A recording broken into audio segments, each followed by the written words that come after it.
Okay, so I wanted to do this last video on Flower Tower. I was meaning to do another video, but that one's gonna have to be a back burner video. I'm gonna listen to it while I'm sleeping.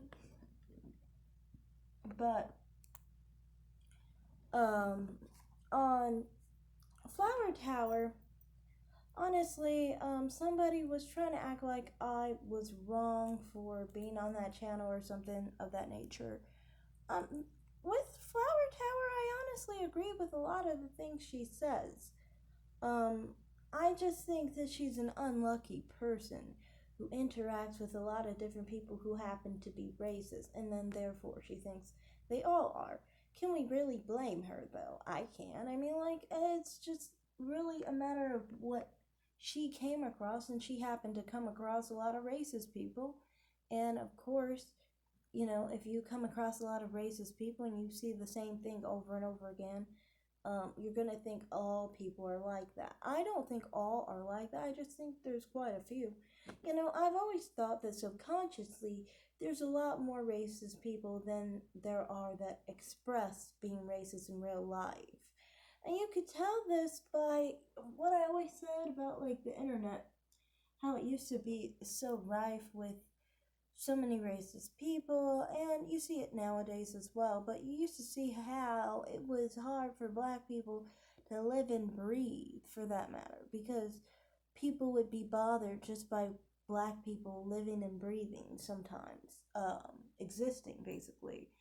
So to me, I'm not the type who has an idea that there is no racism. I do think there's racism. I don't think it's the main thing in our society that's an issue, but I do think it exists.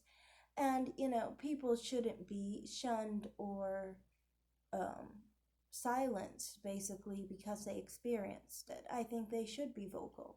So to me, her being vocal about it is totally fine. The thing is, sometimes she tends to think certain things about black people, like that we have some kind of culture or things of that nature. Those are things I don't agree with, but there are plenty of things I do agree with her on that channel. In regard to the dispute that happened on there, it was actually someone who I think was from some side of the Golden Sphere, because she said it was somebody who kept leaving colorist comments to her and other dark-skinned black women. And usually these type of women, they usually are just, really negative towards everybody, honestly. They are constantly feeling insecure about themselves. That's why they attack dark-skinned black women. So, I mean, I don't regret going on her channel. I still go on her channel. I'm subscribed to Flower Tower's channel. I've been subscribed for a while. Anna Sweet Ginger mentioned her, and I went over to look at her channel and look at what she had to say, because she was trying to call her brown skinned. And I thought maybe she is brown skinned, and then she told me she's not even brown skinned. She's actually dark skinned. And there's nothing wrong with being dark skinned. Honestly, very beautiful. Honestly, she has very feminine features, full lips, high cheekbones, soft round nose, large eyes. But yeah, so I'm not attacking her, obviously, for being dark skinned. But anyway, I looked at her channel and I like what she had to say on one of the topics, so I ended up subscribing her because I could relate to what she was talking about as the experience as a black woman and some of the prejudices and generalizations and stereotypes that you go through. You experience as well. So to me, I mean, it's a relatable channel as a black woman. So I don't mind her channel at all. The whole idea of preference or interest in black men or interest in other races, I don't really care about that too much. I'm not too focused on what someone prefers that much, as long as they're not bothering me about it.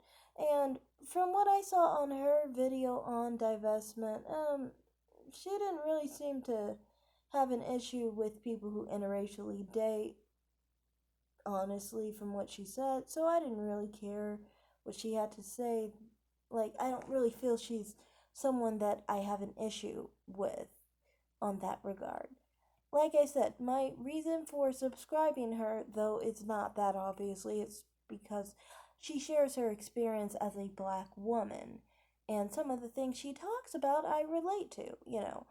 People always expect, just because I have a preference for other races of men, that I don't acknowledge that I'm a black woman, that I experience life as a black woman. It's weird.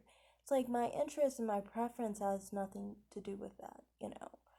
But yeah, I don't think anything she's really saying on that side is all that crazy. At least on the idea of what she sees herself as, you know, and what her perspective is on how she's been treated and things of that nature. You know, so that's all I have to say in this video. Thanks for watching. Like and subscribe, everybody, and comment down below. Bye.